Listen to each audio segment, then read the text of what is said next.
Hi guys and gals and all my non-binary friends. So today we're going to Michigan, where the mission begun. Okay, stop. What?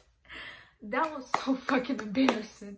Michigan, y'all have 16 electoral college votes. Key dates to remember are going to be October 19th, which is the voter registration deadline, mail-in and online deadline. October 20th, which is the recommended date to get your mail-in ballot back in. October 30th, which is the vote by mail deadline, request deadline by 5 p.m. So you need to get that in by 5 p.m. on October 30th.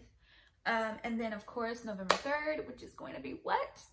The election. That's a pretty big day. So if you've never registered before in Michigan, you can register at vote.org. If you need to check if you're registered, you can go to Vote Save America. Can I register the same day I want to vote? You can, but why wait? What are the vote by mail requirements in my state? No excuses needed to vote by mail in Michigan. Look at you guys. Y'all's governor is really doing a thing. She doing a thing. She doing a thing. And she really been trying to protect y'all from COVID-19 while the president fought her. But you know, it's election day, so we can talk about, we can get our voices heard on how we feel about that. Okay, so, and again, if you are voting by mail, if you plan on voting by mail, they suggest you have your ballot in by October 20th. So as soon as you can, get registered, get your ballot, go vote. Does my state require my ballot to be postmarked or delivered by election day? Previously, Michigan law required that ballots must be received by 8 p.m. on election day. A judge recently ruled that ballots postmarked by November 2nd, which is the day before the election, must be counted if they are received within 14 days after the election. So if it's postmarked by November 2nd, it's still going to be counted. So just make sure you get it in by October 20th. What are my non-mail ballot return options? You can return your absentee ballot to your local clerk's office or one of the 700 ballot drop boxes. You must drop your ballot off only in the drop boxes in your jurisdiction. And if you want, you can track your ballot on Vote Save America, full of really helpful information. The link will be in the description box. What if I request my ballot by mail, but I decide I want to vote in person instead? If a voter has not returned their ballot, the voter can surrender the ballot or sign a statement stating that the ballot was lost or destroyed and vote at the polls. There is no option on election day to spoil an absentee ballot that has been received by the clerk. Do not vote in person and vote by mail. That is voter fraud. We don't do that. What if I didn't receive my ballot by October 20th?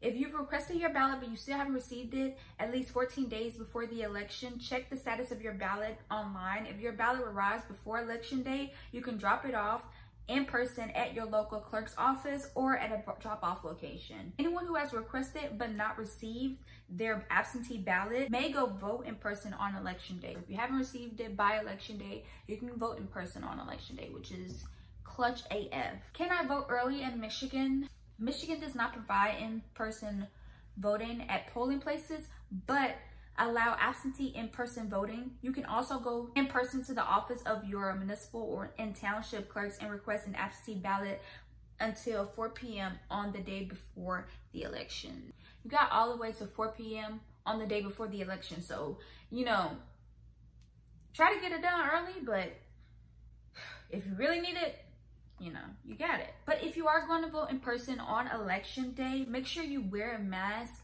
keep a safe social distance from you and other voters. And if you see any sus people trying to stop people from voting and kick people out of lines and doing just weird, you know, oppressive things, call 1-866-OUR-VOTE. Do I need an ID to vote in person? Yeah, you do. A current driver's license or state federal government ID, a U.S. passport, a military ID, a student ID card, a tribal ID, all work. But if you don't bring or have an acceptable ID, you can still vote by signing an affidavit on election day. So you can still vote, but you have to sign an affidavit. Okay, so just bring an ID, because people, that's another little trick they try to stop people from voting with. We know your little schemes. You ain't, it's not cute. And Michigan has all 110 of its House representatives up for election this year. So please go to Ballotpedia to get more information on all of the people running in your district. Because literally, if you are living in Michigan, your House representative is up for election this year. So find out who they are, find out who's running against them, and find out which one do you, come on, who you want? Who you want, babe? Who you need? Who's gonna work for you? And there are 2 Supreme Court seats up this year, as well as 11 intermediate appeal court seats up this year. Again, check out Ballotpedia for the people who are running in those judgeships. And this is my favorite part. God, I cannot be your batter bitch. Like, wow, vocals too. All right, and the first ballot measure is going to be use of state and local park funds amendment. Revises formula for how state and local park funds from trusts can be spent. A vote yes supports making changes to how revenue in the state's park-related funds can be spent, including making projects to renovate recreational facilities eligible for grants. And B, allowing the park's endowment fund to be spent on park operations and maintenance, and removing the cap on the size of the Natural Resources Trust Fund. I mean, I feel like, have you seen the coast? Fires everywhere. Just, girl, you rub your knees together, a fire start. You know what I'm saying? So, personally, to me, I would vote yes. But that's what I would do if I was there. And I mean, if I was in Michigan, but I don't live in Michigan. I'm in Texas, so I'm just saying. The second ballot initiative is going to be search warrants for electronic data. Oh, tell me that's not interesting. Michigan, what y'all got going on? A vote yes supports this constitution amendment to require a search warrant to access a person's electronic data and electronic communications. I feel like, I don't know. I feel like you need to go through something more than a search warrant, because judges just might be just giving them out. I don't know. Who's the judge that's going to be in charge of that warrant? That's why you need to know who the judges are. So you need to go to Ballotpedia to find out the judges that are running and stuff like that. Because if you vote yes, and it's just some judge who believes like they need to know everything, and these are everyone's criminals, then you looking at people just getting warrants just to be going through people's phones. So that's why you need to vote. That's what the second ballot initiative is about. Interesting, right?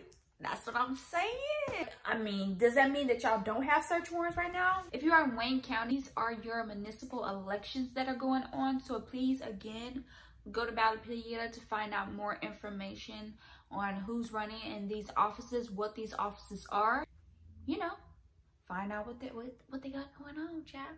Michigan, you guys also have school board elections this year. So these are, if you are living in any of these districts, again, go to Ballotpedia to find out more information.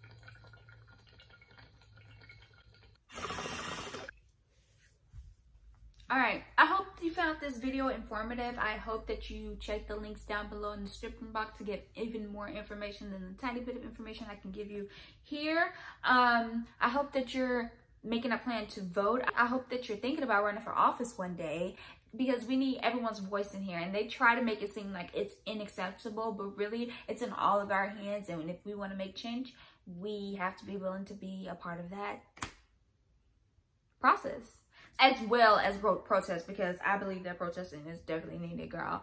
Protest, riots is the language of the unheard, okay? So when your citizens are rioting, it's because you're not listening to them. So then maybe you need to sit here and be like, okay, what have I done that has made you so angry that you are willing to go out there and riot?